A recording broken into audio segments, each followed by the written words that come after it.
우리가 교회를 이해하려면은 구약의 성막을 하나님께서 짓게 하셨는데 왜 성막을 짓게 하셨나? 이것을 알아야만 교회의 의미를 정확하게 이해할 수가 있습니다. 이제 모세가 이제 그 시내산에서 하나님의 말씀을 받고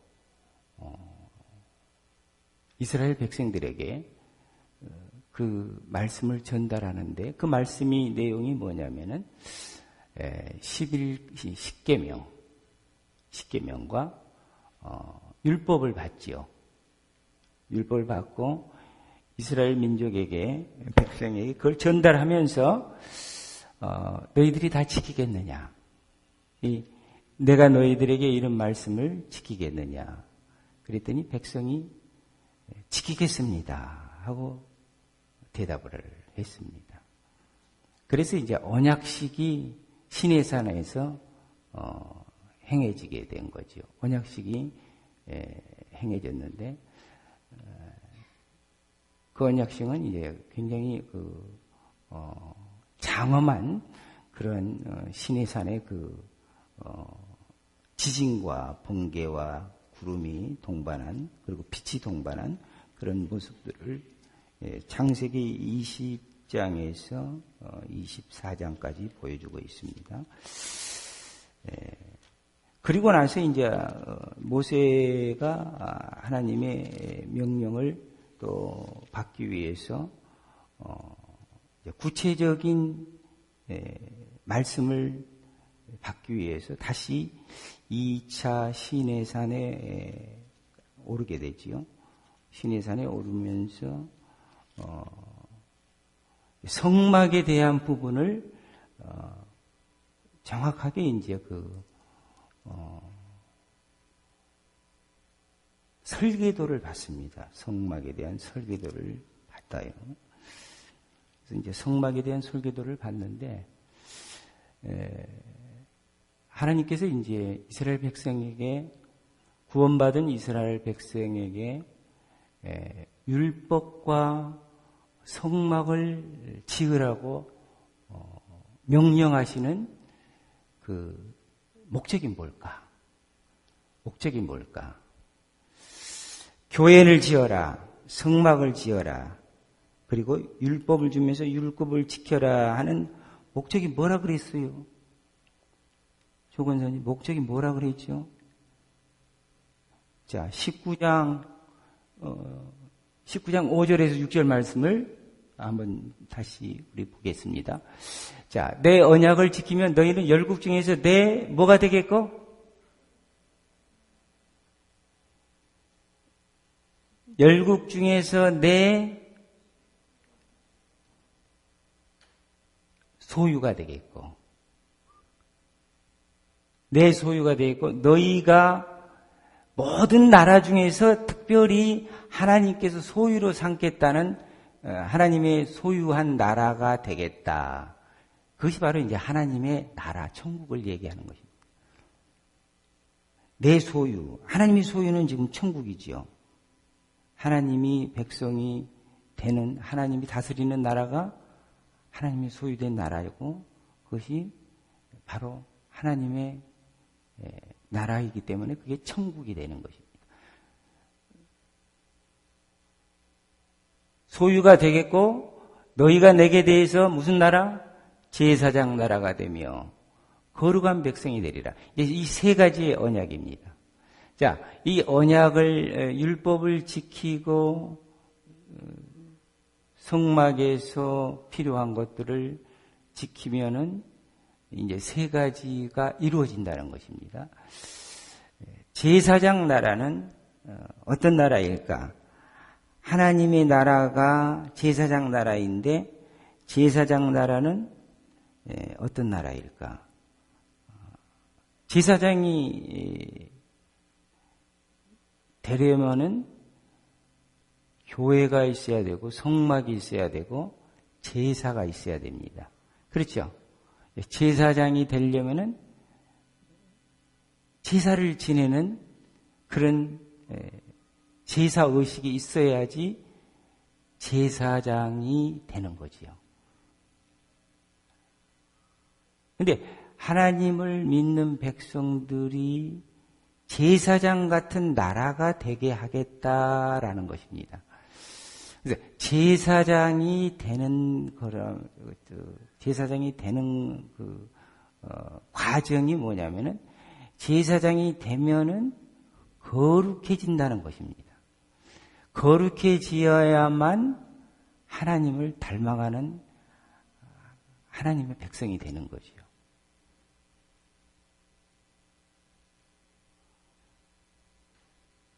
그래서 제사장 나라로서의 역할을 우리가 훈련받기 위해서는 교회 생활이 필요합니다. 교회 생활이 필요한데, 자, 그 교회 생활이 처음에 어떻게 시작되느냐? 자, 그 다음 쭉 내용을 보시겠습니다. 자, 하나님께서 이제 그 성막에 대한 설계도를 주시면서 그 목적을 얘기하고 있어요. 성막을 주시면서 목적을 얘기하고 있는데 25장 8절하고 22절에 나옵니다. 내가 그 줄 중에 거할 성소를 그들을 시켜 나를 위하여 짓되. 자, 우리가 머물 곳이라고 먼저 얘기하지 않고 누가 거한다고요? 누가 머문다고요? 하나님이 계시겠다는 거예요. 그래서 하나님이 성소를 만들게 하시면서 성소에 하나님이 우리를 기다리는 거예요. 성소는 상징이 뭐냐면은 하나님이 계시는 곳이 바로 성막이고 성소라는 뜻을 갖고 있습니다. 교회는 하나님이 계시는 곳이에요. 하나님이 계시셔서 지금 예배할 자가 오는 것을 기다리고 있는 거예요. 하나님이 부르는 거예요. 초청하는 거예요. 와라. 나에게 와서 나를 찬양하라. 나의 백성들아. 하나님을 보러 가는 겁니다. 하나님을 뵈러 가는 겁니다. 교회는 하나님을 만나러 가는 것이고 하나님을 뵈러 가는 것이고 하나님께 찬송을 드리는 곳이기 때문에 하나님의 임재를 느껴야만 하는 곳입니다. 그래서 성소를 시켜 나를 위하여 짓되 내게 보이는 대로 너희들에게 보여준 대로 지금 모세를 통해서 그 성막의 설고대를 다 보여줍니다. 무엇을 어떻게 짓고 몇 규빗으로 짓고 무엇은 조각목에다 금을 쌓고 이렇게 방법을 다 지금 식양과 그 기구 이 건물뿐만 아니라 이 건물에서 필요한 가구들, 기구들, 이런 기구들에 대한 것을 하나님이 제정을 하신 대로 명령을 하신 대로 그대로 따라서 지으라 그런 거예요. 아무개나 짓지 말고 아무개나 기구를 갖다가 놓지 말고 하나님이 원하시는 대로 하나님이 정하신 대로 그냥 따라서 지어라 이런 말씀이에요. 벗어나면 안 되는 거예요. 나중에 보면은 이제 모세를 통해서 그게 다 확인을 합니다. 하나님께서 이게 하나님이 원하시는 설계도대로 지었나 안 지었나 그거 이제 중공검사 다 하는 거죠. 그래서 내가 너와 거기서 만나고 어디서 만나냐? 자, 성소라 그래도 만나는 곳이 있다는 겁니다. 성소가 들어오는 문이 있고 바깥에 저렇게 들어오는 문이 있고 문을 들어오면은 마당이 있습니다. 마당이 있으면은 마당에 번제단이 맨 먼저 나타나지요. 번제단이 나타나고 그 다음에 물두멍이 나타나고 그리고 성소가 천막이 나타납니다. 그래서 이 바깥에 있는 이 성막의 뜰을 바깥뜰, 성막의 바깥뜰이라 그럽니다. 그래서 성막뜰에 들어올 수 있는 사람들은 어떤 사람들이 들어오냐면 하나님을 믿는 사람들, 구원받은 백성들이 들어옵니다. 구원받지 못한 백성이 이 뜰에 들어올 수가 없습니다. 자, 구원받으러 온 사람들은 그냥 빈손으로 들어온 것이 아닙니다. 속죄할 희생 제물을 가지고 들어옵니다. 그럼 속죄는 왜 해야 됩니까? 속죄는 왜 해야 됩니까? 죄를 지었기 때문에 속죄하러 온 겁니다. 성소회가 세워진 목적은 인간의 죄를 대속시키기 위해서 세워진 것입니다. 자, 하나님을 만나러 지금 성소에 들어오는데 속죄하는 과정이 거쳐지지 않으면 하나님을 만날 수가 있는 지성소까지 들어갈 수가 없는 거예요. 성소까지 들어갈 수가 없는 거예요. 속죄가 돼야만 제사장이 중보의 기도를 가지고 피를 가지고 성소를 들어가는 겁니다. 하나님을 믿지 못한 사람들은, 하나님을 불신하는 사람들은 들어가는 곳이 아니에요. 교회에 들어오신 분들은 두 부류의 분들이 있습니다. 구경하러 오신 분들 아니면 하나님을 믿는 사람들이 오는 분들, 두 부류의 사람들이 있습니다.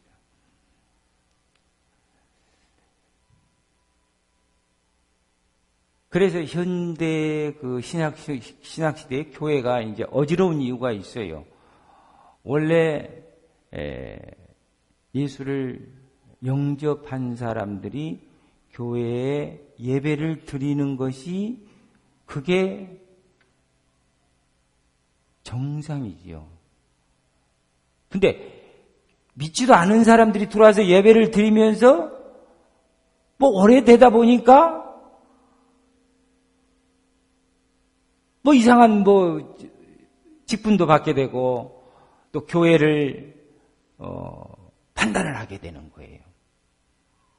그래서 이제 불협화음이 발생을 합니다. 그래 불협화음의 문제의 그 근본을 보면은 제대로 믿지 않는 사람들이기 때문에 문제가 생긴 거지. 제대로 믿는 사람들이라면은 문제가 될 수가 없어요. 싸울 수가 없어요.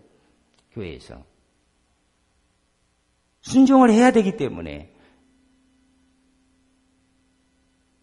그런데 죄를 가지고 내가 죄를 대속하기 위해서, 죄를 속하기 위해서 지금 이 성소에 들어가는데 이 사람들이 희생 제물을 가지고 이 동쪽에 있는 문을 통과를 할 수 있을 그런 기준을 어떻게 정하느냐.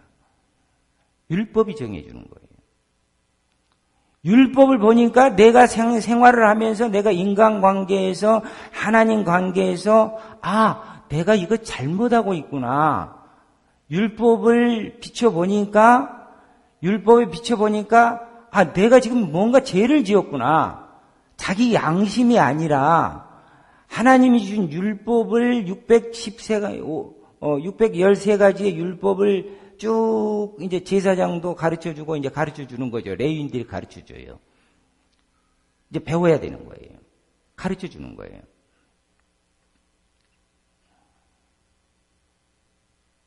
이 자기의 생활에서 삶 속에서 하나님 관계에서 잘못된 것과 인간관계에서 잘못된 것이 하나님 율법의 기준에 비춰보니까 뭐가 나타난 거예요. 자, 오늘날 교회에서 목사님이 설교를 하고 또 평소 때 성경 공부를 통해서 성경을 가르쳐 주다 보니까 뭐가 걸리는 거예요. 내가 이런 게 걸리는구나. 그럼 걸리는 것을 좋아해야 되는데 막 기분 나빠하고 막 이제 제대로 믿지 않는 사람들은 이제 막 자존심 상하고 그러죠. 막 자기를 공격한 것 같이 이렇게 느껴지고 그럽니다. 그것을 느끼는 사람들이 내가 제사를 지내야 되겠다. 방법이 없다. 그렇잖아요. 자, 율법은 우리의 죄를 지금 지적을 하면서 가르쳐 주는 거예요. 네가 무슨 죄를 지었구나. 율법이 비춰주는 거. 거울이요, 거울. 그 거울을 비춰보니까, 내가 주일날 예배 드리러 안 가는 것이 내가 하나님을 믿는데 내가 조금만 노력을 하고 해도 갈 수 있는데 내가 좀 농땡이를 쳤구나. 내가 갈 수 있음에도 불구하고 못 갔구나. 이런 경우에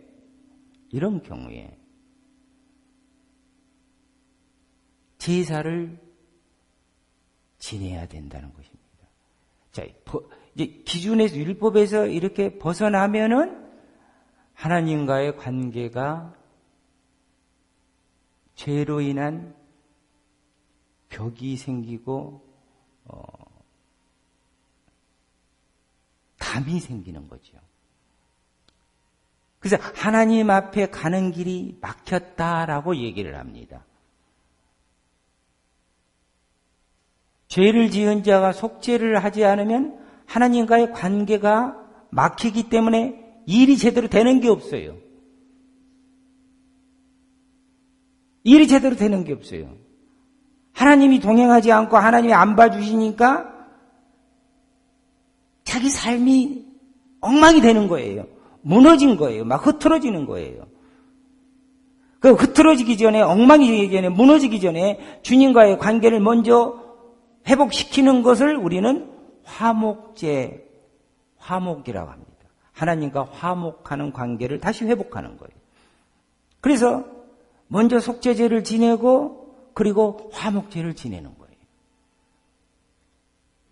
제사의 속성은 하나님이 제사를 지내라고 하는 제사법이 5개의 제사법을 줬지만 그 제사법의 키워드는 뭐냐? 속죄.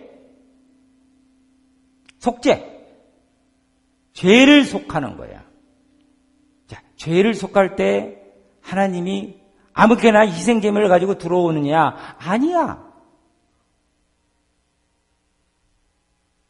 양과 염소. 죄에 따라서 틀려. 부자는 양과 염소 갖고 가면 안 돼. 부자는 소를 대요. 가난한 사람은 가난하니까 비둘기를 가지고 가. 그러니까 부자라 그래서 똑같이 가져가면 안 되지. 부자는 큰 걸 갖고 가야 되고 가난한 자는 작은 걸 갖고 가는 거예요. 자, 그것을 누가 이 뜰에 들어오면은 재물 가지고 들어오면 누가 먼저 검사를 하느냐? 제사장들이 검사를 하는 거예요. 제대로 재물을 가지고 왔느냐? 하나님에게 바칠 양을 갖고 왔는데 눈먼 양을 가지고 왔느냐? 절마리를 가지고 왔느냐? 병든 양을 가지고 왔느냐? 1년 된 수장을 가지고 오라 그랬으면 1년 전 수장을 가지고 가야 되는데 아무거나 갖고 오면 안 되지 않느냐. 지들은 신실한 거 다 먹고 찌꺼기만 갖고 왔느냐. 가축 중에서 여러 가지 가축 중에서 재물 중에서 신실하고 가장 든든한 양을 취하라고 그랬는데 그게 1년 된 수장인데 자기 거 다 쓰고 남은 찌꺼기 그거 갖고 하나님 앞에 갔다 그러면은 하나님이 그 제사를 받으시겠냐 그거지요. 그래서 이제 죄인의 상태에 따라서 제사법을 5가지로 나누어서 제사를 지냅니다. 그리고 이제 절기에 따라서 제사를 지내게 되고 절기법이 있죠. 절기법 지키는 거, 제사 지내는 거, 이런 제사 지내는 거, 안식일 지키는 거 이런 것들이 이제 다 신앙생활이라고 그러는데 불신자가 신앙생활을 할 수 있느냐? No. 하나님을 믿는 사람들이 믿을 때에 율법을 알고 성경을 알고 내가 믿습니다 했느냐? No. 이스라엘 민족이 율법을 알고 다 먼저 배우고 나서 하나님과 동행을 할 수 있는 출애굽한 민족이 되었느냐? 아니잖아요. 자, 선택은 하나님께서 하신 것입니다. 메시지를 줬어요. 메시지를 전했어요. 내 마음속에 하나님의 선한 것을 갈급해하고 그 선한 것을 평소에도 원한 사람들이 있으면은 그 사람들은 준비된 사람들입니다. 그래, 내가 뭔가 정말 이 땅에서 좀 가치 있는 삶을 살아야 되겠다. 뭔가 이 우주 만물을 운행하시고 우리 생명을 지으신 분이 있다면은 그분이 나를 위해서 뭔가 뜻을 갖고 계실 거다. 이런 생각을 많이 했던 사람들에게 주로 우리가 예수 그리스도를 증거하고 구원을 증거할 때 그분들이 받아들이시는 겁니다. 그래서 우리가 믿는 사람들의 그 뒤에, 믿게 되는 사람들의 뒤에 배경에는 여러 가지 숨은 히스토리들이 많이 들어있어요. 그분을 위해서 중보기도하는 어떤 사람들이 있었던가? 그분의 조상 중에서 어떤 믿음에 이른 사람이 있었던가? 그 주위에 착한 사람이 그를 어떻게 선도할 수 있는 그러한 메시지를 주는 사람이 있었던가? 아니면 자기가 살면서 참 교회 다니는 사람들 중에 참 괜찮은 사람들을 봐서 그 사람들이 마음에서 항상 남아 있었던가? 이런 사람들. 근데 이제 또 마음속에 부정적인 요소들이 많이 남아 있는 사람들은 하나님을 증거하고 하나님을 소개를 해도 받아들이기가 힘들겠죠. 이 백그라운드가 있습니다. 백그라운드가. 이것은 우리가 알 수가 없어요. 그건 하나님만이 아시는 거예요. 그래서 결과가 나타나는 거예요. 다른 거예요. 결과가 다른 거예요. 우리가 겉으로 나오는 것만 가지고는 판단할 수가 없죠. 우리는 모르기 때문에 하나님의 말씀을 전하는 겁니다. 그래서 구원받은 백성이 이제 구원의 삶을 백성이 거기서 구원받았으면 홍해를 건넜으면은 그냥 천국으로 들어가면 얼마나 좋습니까? 근데 천국으로 입소를 안 하고 제사장 나라를 만들기 위해서 살아가는 신앙생활을 하게 하시는 하나님의 뜻이 어디에 있는가? 그걸 우리는 이제 성경에서 발견해야 되는 것입니다. 자, 백성이 구원을 받아서 오합지졸이 돼서 법률도 없고 율법도 없고 질서도 없는 이 백성이 신앙생활도 제대로 못하는 백성이 교회도 모르는 백성이 시내산까지 도착해서 시내산 학교에서 하나님이 임재하시면서 모세를 통해서 가르치는 거예요. 자, 내 백성들이 거룩하게 되어서 천국 백성같이 살려면은 에덴 동산에 사는 삶을 살다가 나에게로 오려면은 진짜 하나님의 나라로 건너 오려면은 그 전에 거쳐야 될 단계가 있어. 그 단계를 좀 거치고 와라 하면서 율법을 주시면서 너희들이 지금 엉망으로 살았어. 그러니까 좀 바꿔. 악한 거 그대로 가져오면 안 돼. 악한 거 좀 버리고 와. 나하고의 관계를 가지려면은 이런 것들은 좀 없애야 돼. 이런 것들은 없애야 돼. 근데 없애는 방법이 니들 마음대로 없어지는 거 아니야.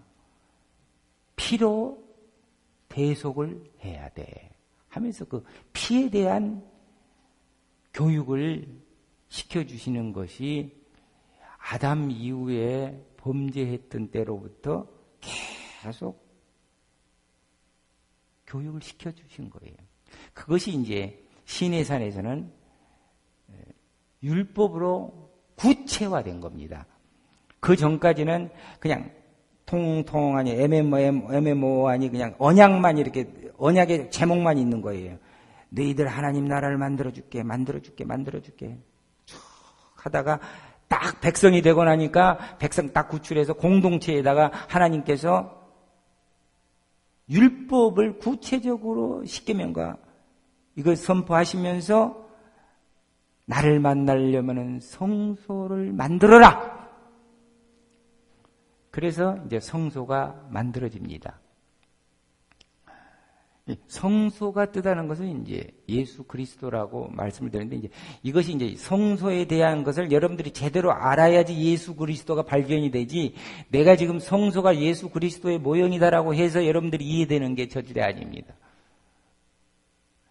예수 그리스도를 이해하려면 이 성소가 이해돼야 되고 제사장의 나라의 백성이 제사장 나라 제사장 같은 백성이 되려 그러면은 이 성소에서 중보 활동을 하는 제사장의 직무를 알기 전에 여러분들이 제사장이 될 수가 있느냐? No, 그렇지가 않습니다. 베드로전서 2장 9절에 보면은 제사장 같은 왕 같은 제사장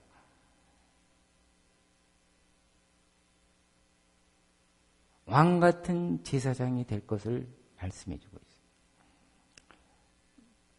왜 왕 같은 제사장이라 그랬느냐? 제사장만이 지성소에 1년에 한 번 들어갈 수 있는 기회를 갖습니다. 백성이 들어갈 수도 없고 일반 제사장이 들어갈 수 없고 대제사장만 들어가는 거예요. 그런데 그것이 지성소 안에서 하나님이 임재해 계시는 것이에요. 그래서 그 안에 들어오기 전에는 하나님을 만날 수가 없는데 아무나 만나냐? 못 만나. 그것을 중간에서 역할을 해두는 분들이 제사장들인데 이 제사장들의 역할이 뭐냐 이거예요.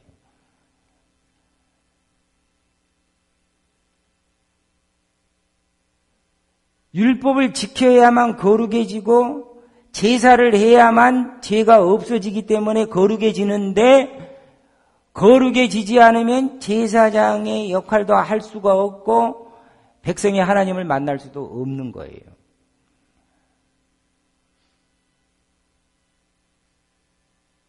그래서 우리 신약 시대에서 우리가 누구든지 하나님을 만날 수 있다라는 휘장이 다 예수 그리스도가 돌아가실 때 십자가에 못 박혀 사망하실 때 지상소와 성소의 휘장이 다 찢어졌더라 하는 게 이제 마태복음에 나오죠.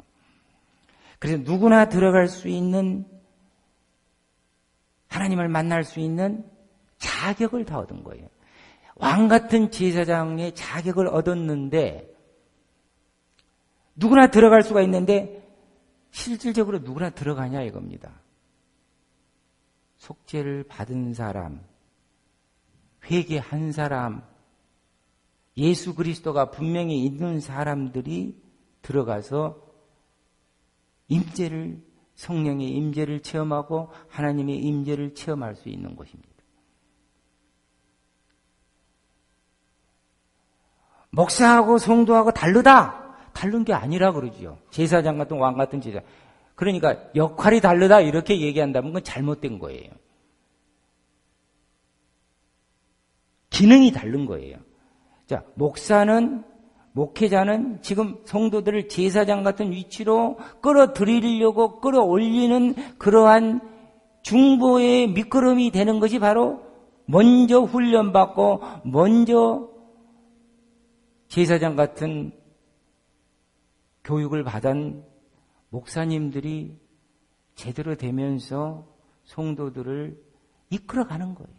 그래서 성도들이 제사장 같이 거룩한 성도들로 변하게 됐을 때에 교회는 진짜 교회가 되는 것입니다.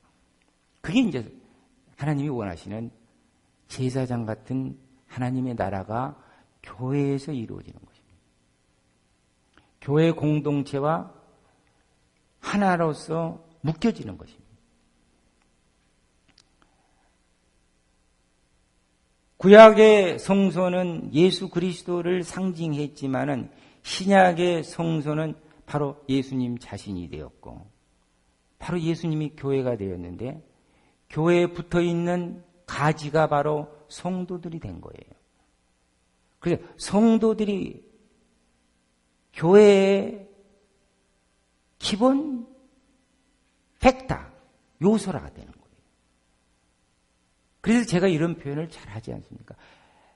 성도 한 사람 한 사람이 교회다. 알칸사 사랑의 교회는 건물을 얘기하지 않는다. 건물을 얘기하면서 저 교회 어쩌고 저쩌고 얘기해봐야 건물은 말을 하지 않고 건물은 행동하지 않는다. 건물에서 말하는 사람과 행동하는 사람은 사람이다. 교회를 다니는 사람이다. 그 사람이 바로 교회다.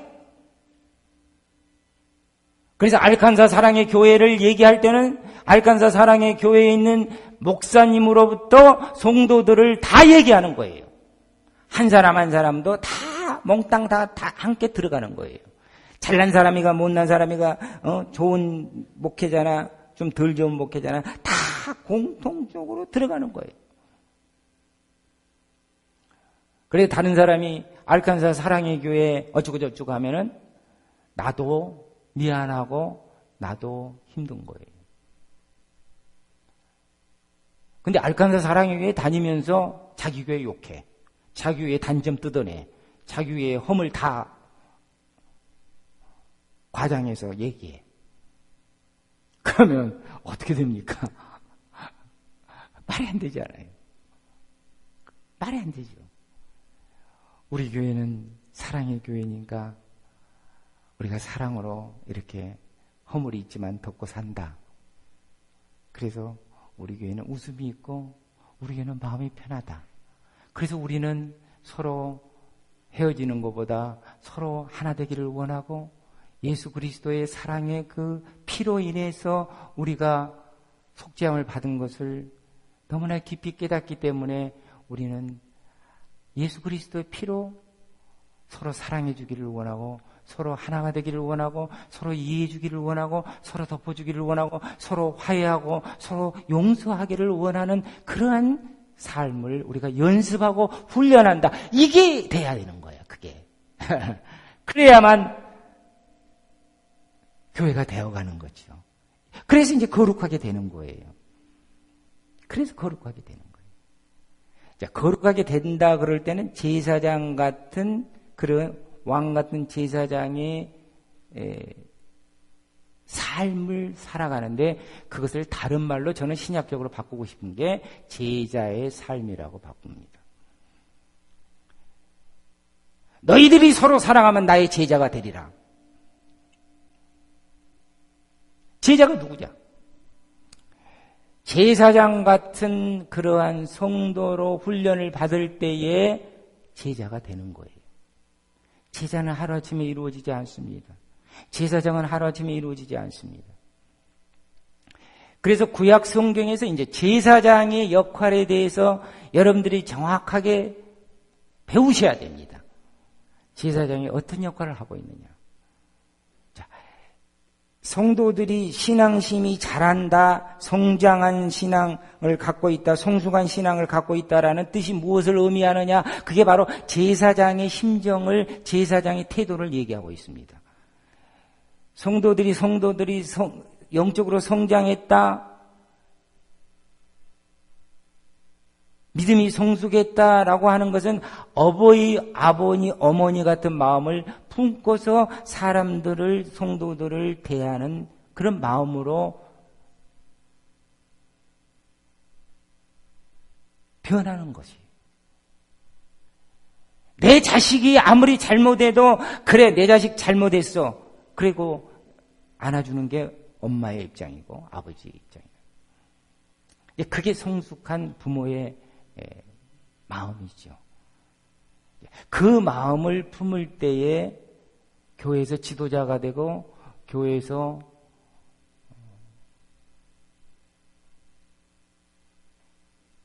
믿음이 성숙한 자가 되는 것입니다. 여러분 아시겠어요?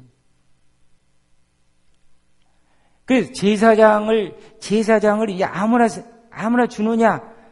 제사장을 아무나 주는 게 아니더라. 대제사장은 아론의 모세의 형님 아론과 그 아들 4명에게 이제 대제사장의 옷을 입히죠. 그래서 대제사장을 삼는 거예요. 자손 두 사람은 죽고 자손 대대로 이제 대제사장으로 이렇게 상속을 해서 이어옵니다. 근데 그 대제사장 그 교회에서 성소에서 일하는 사람들을 레위인을 뽑죠.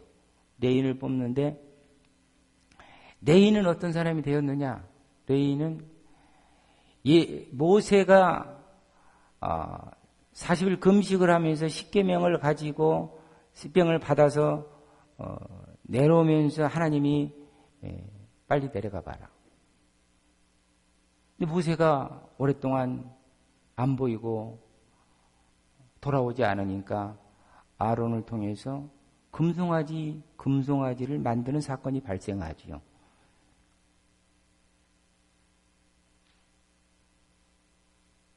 모세가 그것을 본 순간 그 혈기가 나와서 그냥 돌판을 던져버려서 돌판이 깨지면서 언약이 깨지는 상태가.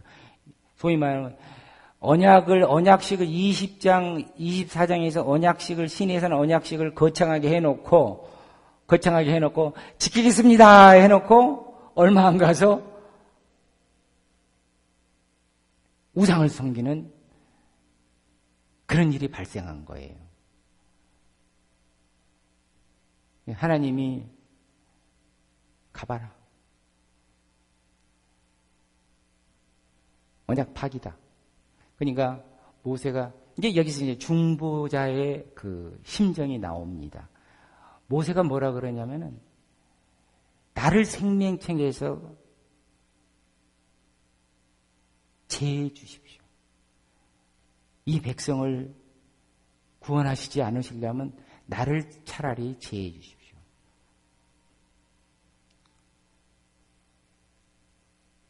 이런 기도를 하지요. 우리 백성을, 하나님이 택한 이 백성을 하나님 용서해 주시고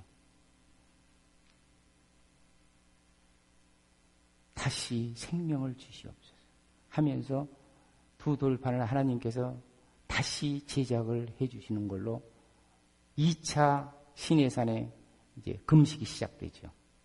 여기서 이제 그 백성을 그 우상 숭배하고 우상을 이제 섬기면서 즐기고 노는 이 백성들을 볼 때에 이 백성의 죄를 하나님께서 재앙을 내리시는데 심판을 하시는데 그때 레위인이 나와요. 여기서 지금 우상 숭배한 사람을 다 잡아 죽이려는데 다 잡아 죽여야 되는데 그 중에서 이 사람들을 정죄할 사람이 나와라 그러니까 레위인들이 대표적으로 다 나와요. 레위인들은 거기에 동참을 안 했다는 거죠. 우상 숭배하는데 레위인들이 동참을 안 하기 때문에 레위인들이 칼을 차고 나와서 3,000명을 죽여버려요. 거기에 동참한 사람들.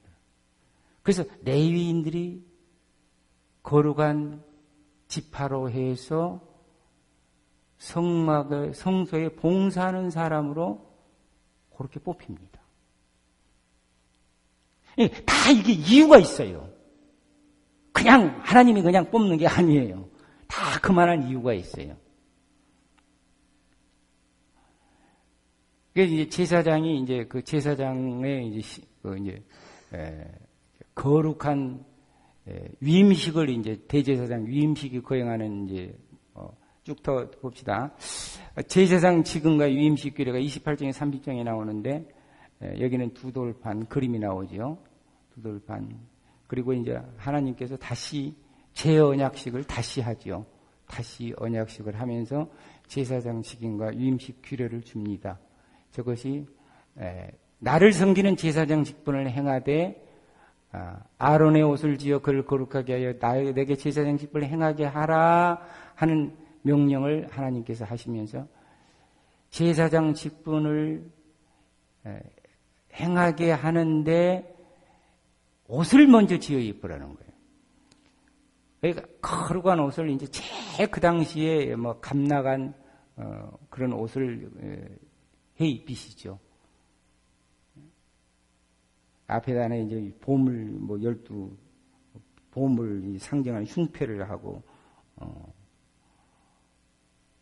머리에는 이제 뭐 모자를 쓰고 수술이 달린 옷을 입고 그 옷을 입지 않고 제사를 지내면 하나님이 죽이는 거예요. 옷을 입고 제사를 지내라. 그래서 옷을 입고 제사를 지내라 하는 것은 하나님께서 아무렇게나 그래서 이제 하나님이 그 이제 제2의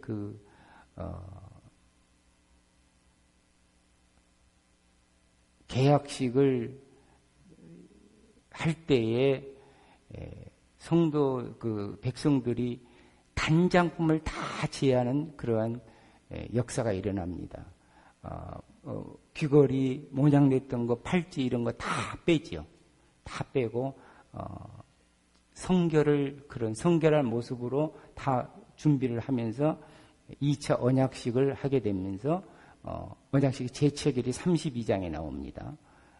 언약을 파기한 이스라엘 모세의 중보기도 언약의 제체결에서 34장에서 나오고 그 다음 거.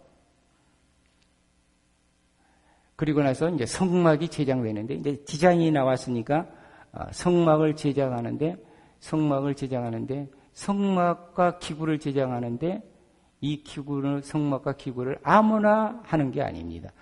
하나님이 직접 뽑아요. 일꾼을 뽑아서 거기에다가 성령의 충만함과 지혜를 입혀요. 물론 아무나 뽑는 건 아닙니다. 지혜와 지식이 충만한 사람을 뽑아요. 무식한 사람을 뽑는 게 아닙니다. 그만한 역할을 감당할 수 있는 사람을 뽑는 거예요. 지식과 지혜가 충만한 사람을 뽑아서 거기다가 더 하나님께서 은혜를 주셔서 그 사람이 성막을 제작을 할 수 있게끔 다 이렇게 인도를 해 주시죠. 그래서 이제 재물을 모으는데도 하나님의 방법대로 다 모아요. 그래서 제작을 완료하는 게 39장에 나타나지요. 자, 40장에 보면은 이제 봉헌식이 이어지죠. 40장 봉헌식을 한번 보시고 제사장의 역할에 대한 부분을 여러분들이 좀 읽어보시면 좋을 거예요. 집에 가서 제사장이 무슨 역할을 했는가에 대한 묵상을 좀 해보시기 바랍니다. 그래서 우리가 이제 신앙생활을 하는데 사실 제사장과 같은 제자와 같은 그러한 성숙한 하나님의 사명자로서 거듭나려면은 우리가 훈련을 받아야 된다는 거예요. 그래서 이제 율법을 배우고 예배하는 예배를 우리가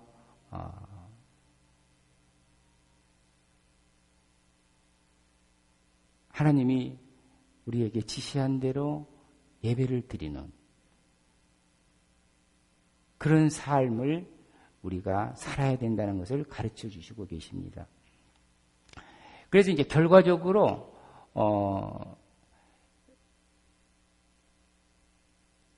예수님을 믿고 구원을 받은 사람들은 어떻게 해야 된다?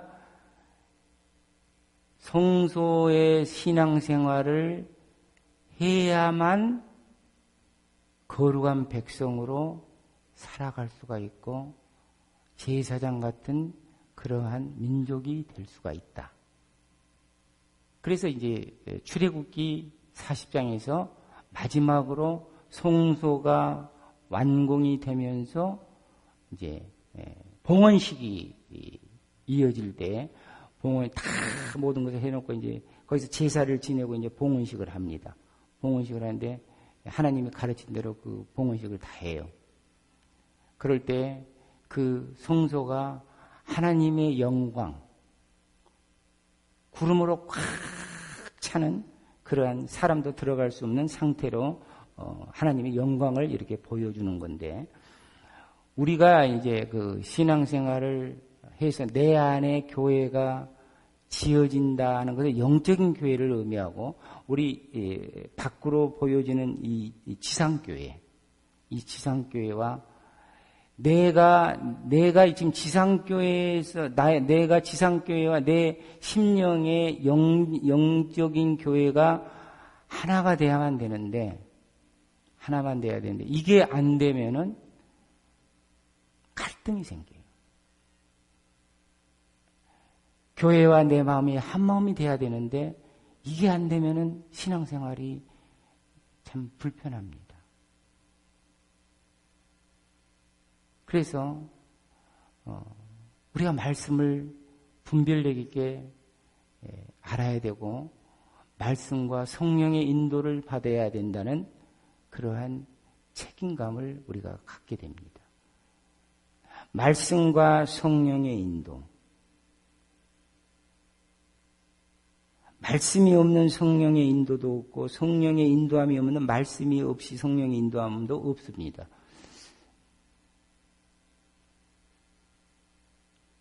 그래서 우리 성도들이 하나님의 영광을, 임재를, 하나님의 영광을 보려면은 온전한 교회가 세워질 때만이 가능한 것처럼, 지금 성막이 온전하게 세워졌을 때, 하나님이 원하시는 대로 구비가 됐을 때에 구름 기둥이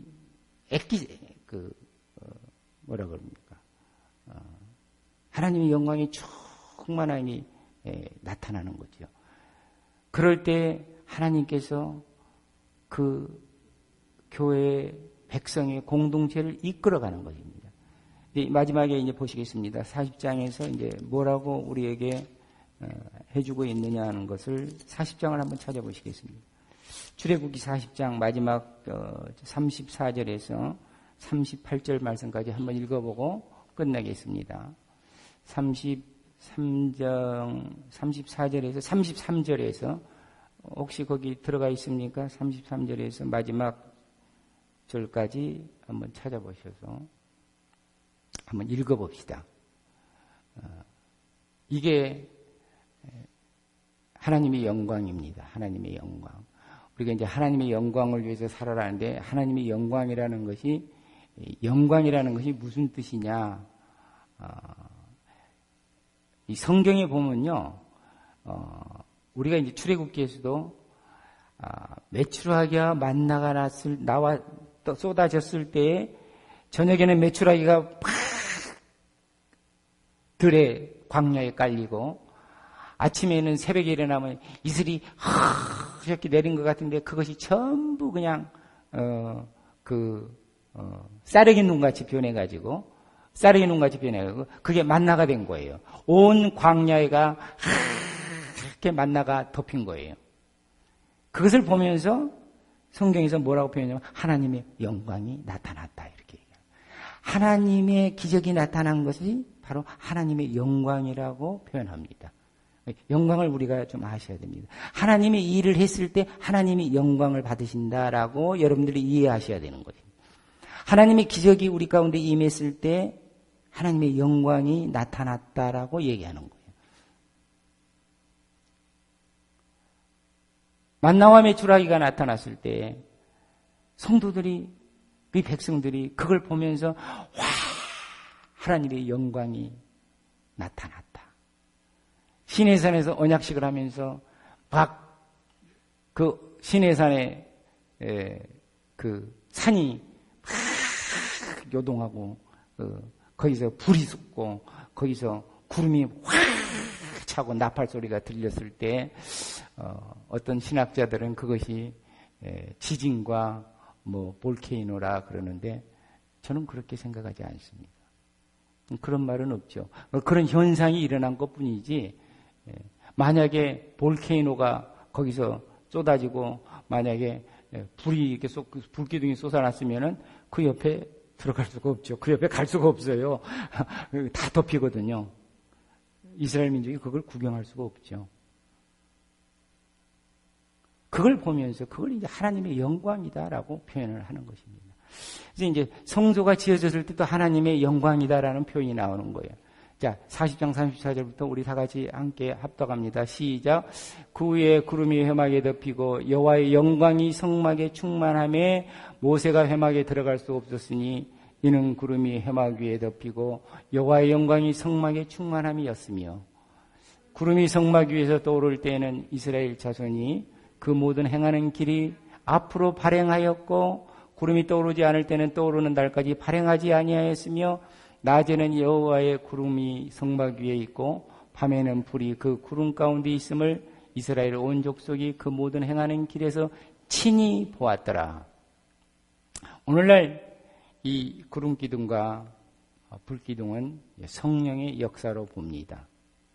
그래서 교회가 하나님의 거룩함을 입는 성도들의 그러한 신앙생활이 없다면은 교회에는 성령의 구름과 불기둥이 나타나지 않습니다.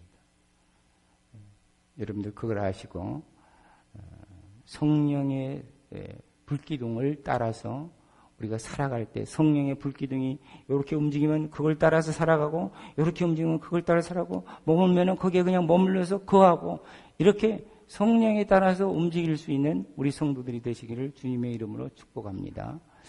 성령이 우리를 다스리는 대로 성령이 하라 그러면 하고 하지 말라 그러면 안 하고 참으라 그러면 참고 이렇게 할 수 있는 그런 순종하는 성도들이 되시기를 주님의 이름으로 축복합니다. 기도하시겠습니다.